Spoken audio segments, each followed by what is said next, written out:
when you live your life for God, when you love God, when you make your life a service of God's will, you'll find that your consciousness and your whole being becomes immersed in happiness and joy and wisdom.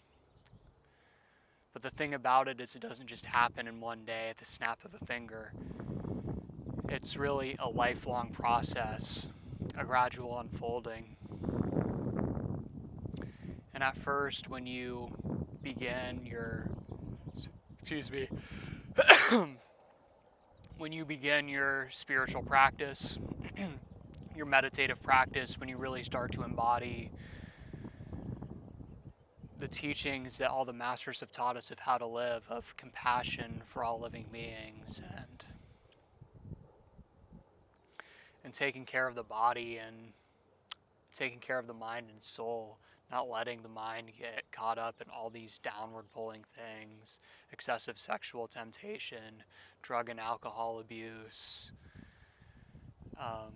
excessive social media use, getting caught up in the news cycle. When you, through the spiritual path and just through the use of your willpower,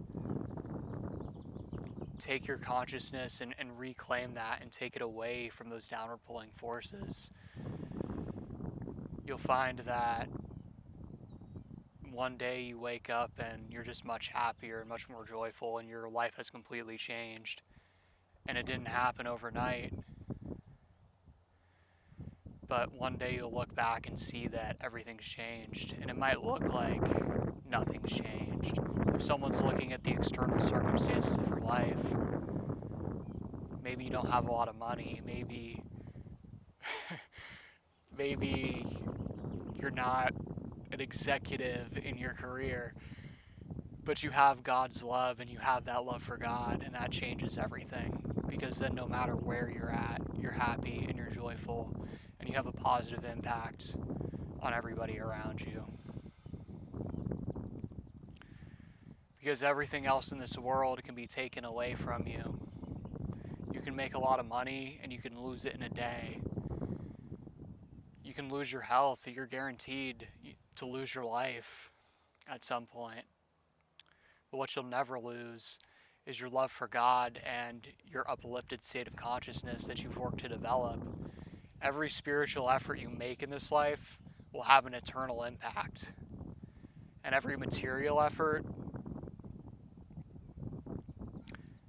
will be gone when you die. Now, it's more nuanced than that, because through making a material effort, you can grow spiritually. Through learning discipline, through building a business, through working hard at your career, through just working hard at improving your life in all aspects, material, mental, spiritual, that's gonna develop your consciousness and uplift it. So that also will be eternal. But what we focus on so much, the specific outcome of that hard work, how it's going to look like, how much money we have in the bank account, how it's going to look to somebody externally, how we're going to be perceived socially, none of this matters at the end of the day. Our lives are so short, and what we're going to take with us when we leave is those spiritual qualities of consciousness that we've developed.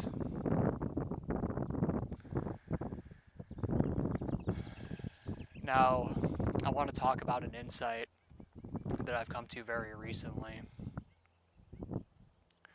which is that I'm not willing to dim my light, to dim the joy that I feel, to dim my love for God, to make others feel more comfortable, or out of a fear of what other people might think, being so materially minded, right? But I'm not gonna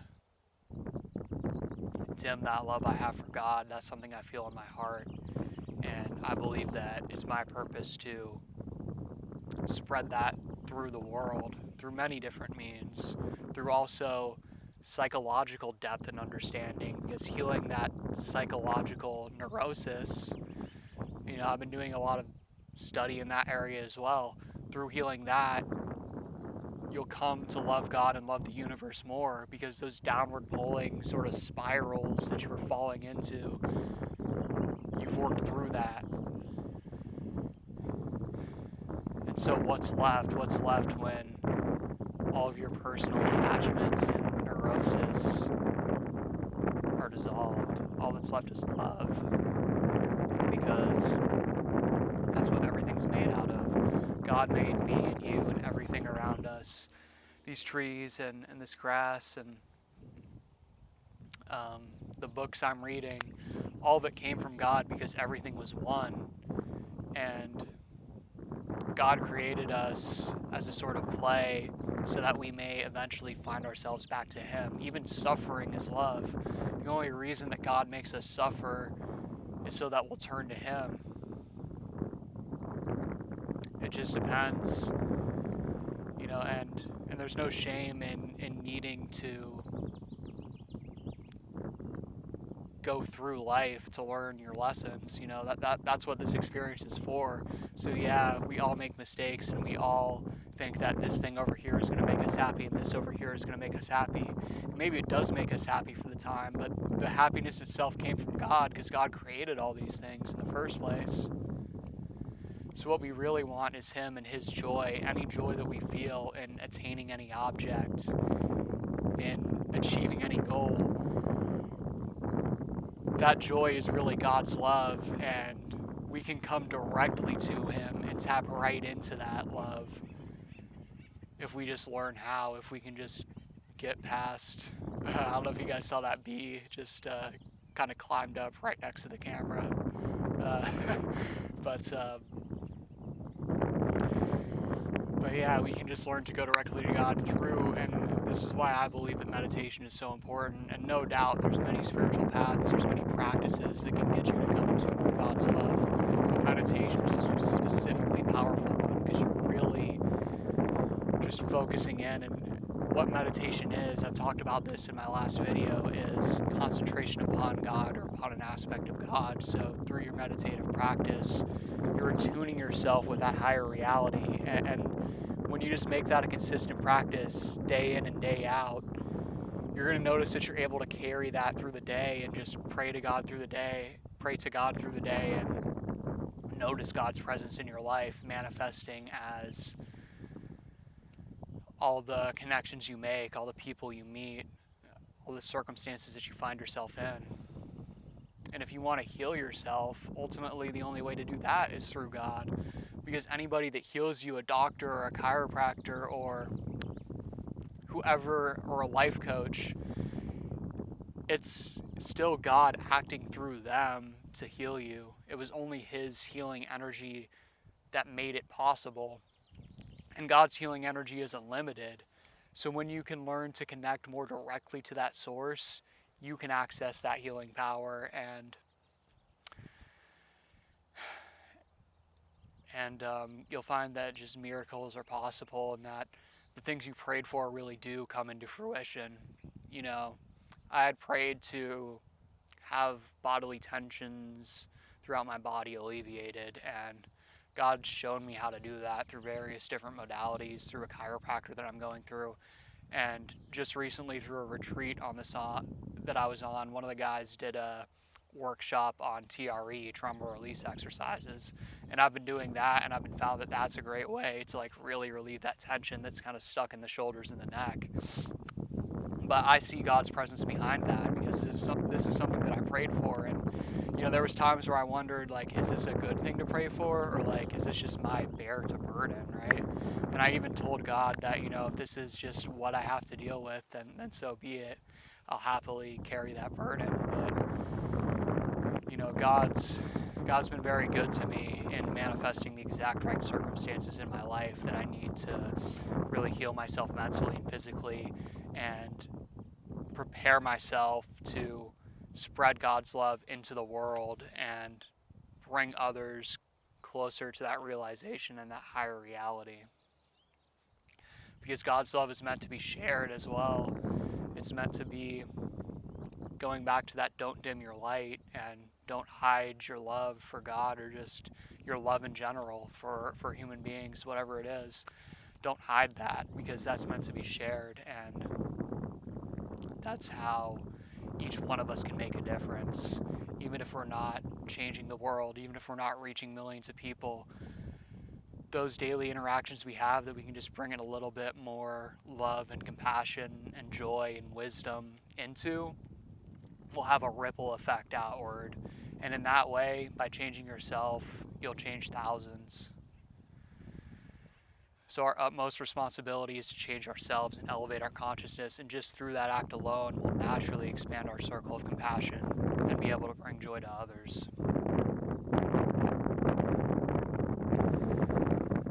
Now, of course, it's not going to happen overnight, so, and you know, it's going to be painful doing the shadow work, digging deep, really doing that deep introspection. It's so important, but it's going to be painful because the ego wants to hold on. The ego is going to feel like it's dying.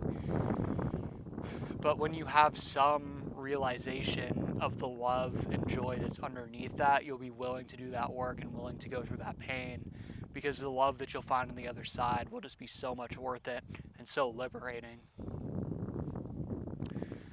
There's one example or one analogy that I'll bring up here.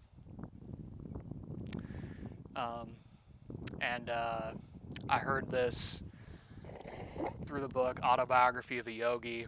Another great way to bring yourself into attunement with these divine truths is to read the lives of saints, such as Paramahansa Yogananda, who is my spiritual guru.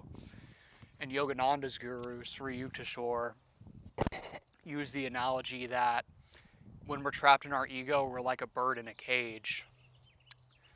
Say, imagine a bird's in a cage for 20 years, and then somebody opens the gate.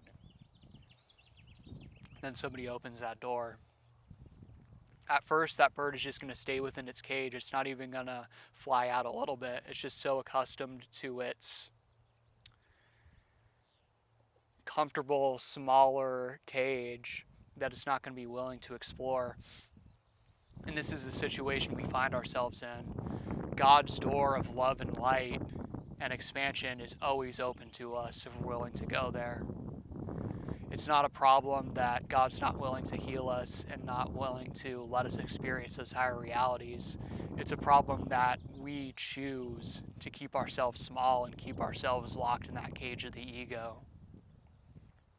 But what happens, as that bird sees the cage open, gradually it might, think of what freedom would look like and think of what it would feel like to fly free. And it'll go fly out of the cage for 30 seconds or a minute, and then it'll return back to the cage because it's still not comfortable leaving that cage and really just soaring out and being free. It wants to come back to what is useful, to what it knows, to what it finds safe. The reality is, that's the bird's natural habitat. It's no more, I guess you could say it's safer in the cage, right? Because it knows its environment. But it would just have much more of a full and expansive life being free of that cage. And so it is with us as well. As we start to come to an understanding of these spiritual truths, start to have, spiritual or expansive experiences in meditation, we leave that cage for a little bit, speaking for myself, leave that cage for a little bit in that higher realm of expansion in meditation. But what happens after the meditation, after some time, we kind of come back into the cage. But as we continue, I would even expand this analogy to say, if we're talking about ourselves, our cage becomes bigger and bigger to where our baseline becomes more and more expansive. And then finally, that bird, it just says, screw it, I'm going to go soar and be free. And then it just becomes liberated of its cage and is free to soar in the sky. And similarly, eventually, when we keep following the spiritual path and keep just taking that step, gradually expanding our awareness, eventually we just leave our egoic cage behind and we free ourselves to soar in the ocean of spirit all around us. Stepping out of that trap of identifying with just this little body. We're so much more than that. We're one with God, with the entire universe. And we're infinitely more powerful than we realize.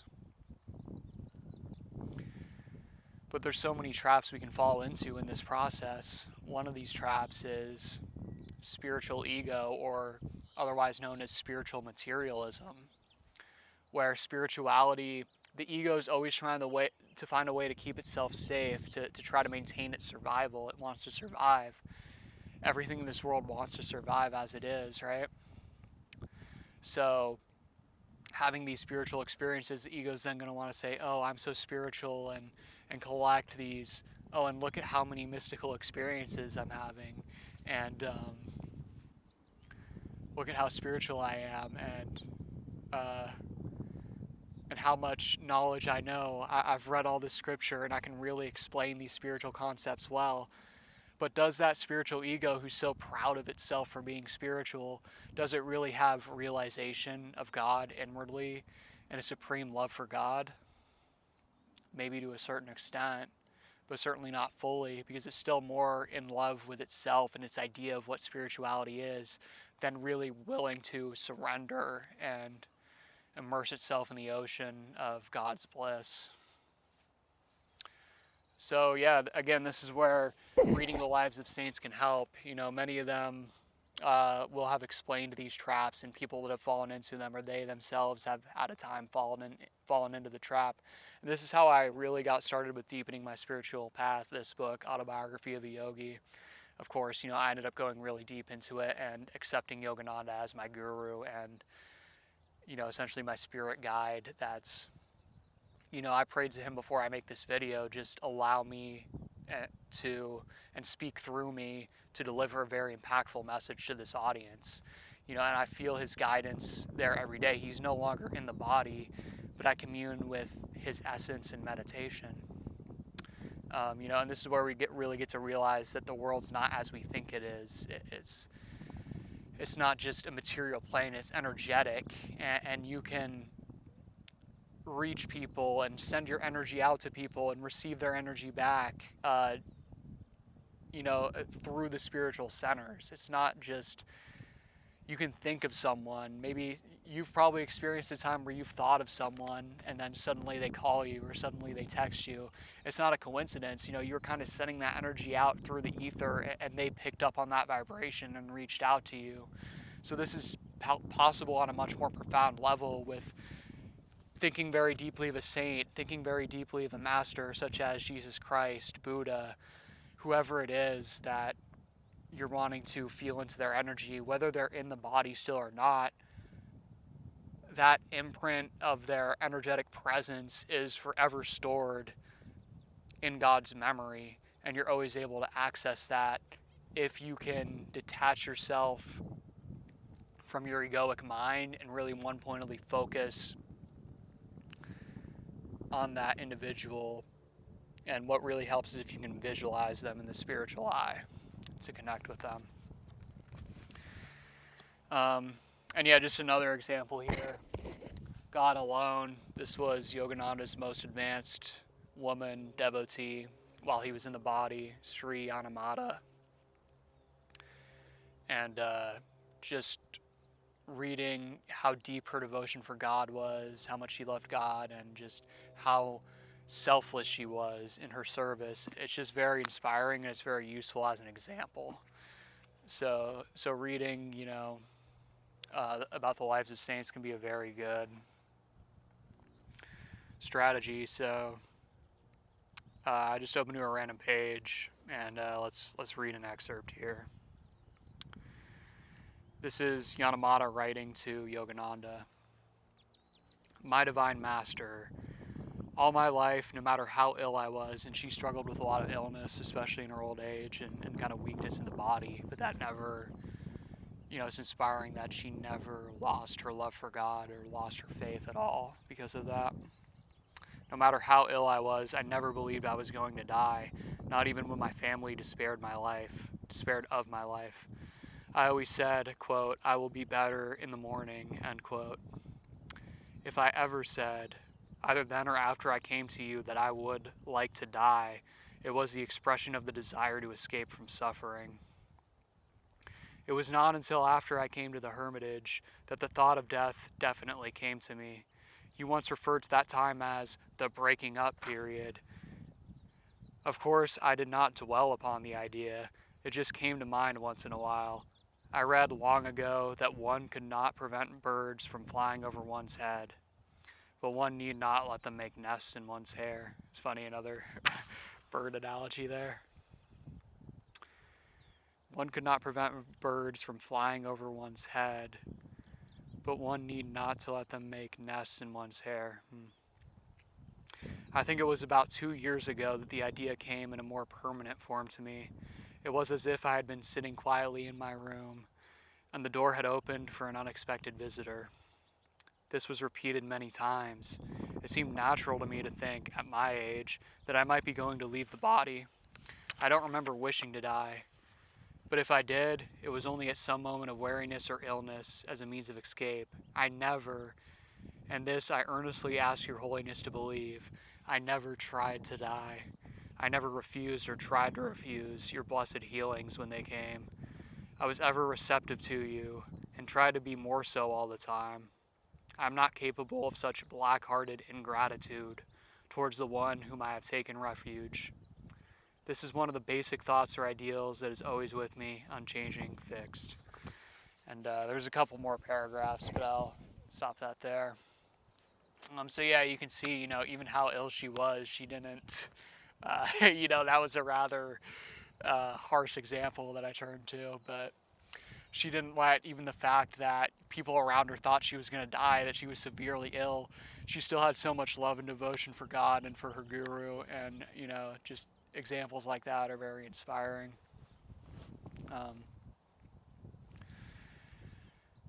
So, I think that was mostly what I wanted to express. And, back on the point I mentioned of wanting to spread that love that I feel for God and all the upliftment and spiritual qualities that I've seen manifest in my life, wanting to share that with others and, make a difference and be in service of the divine will.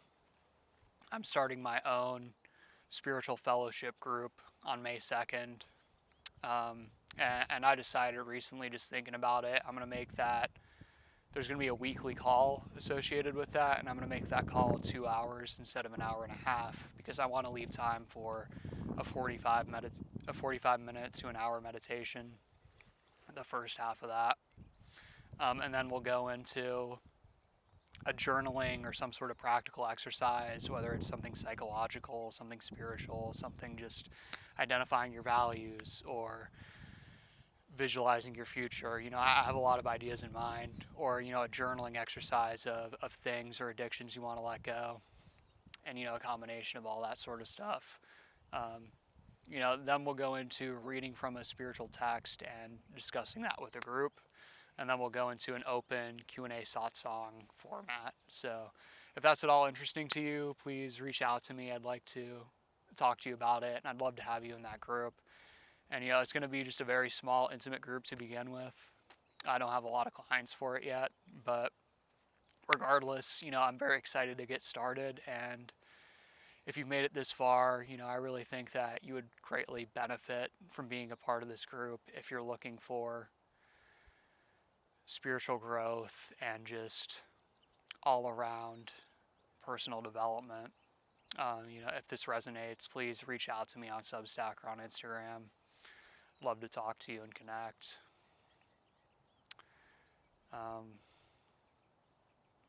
But yeah, I hope you got something useful out of this. And just remember, don't dim your light. Just shine your love. Shine your light brightly throughout the world in every interaction that you have. And may your heart be filled with unceasing blessings. I'll see you on the next one.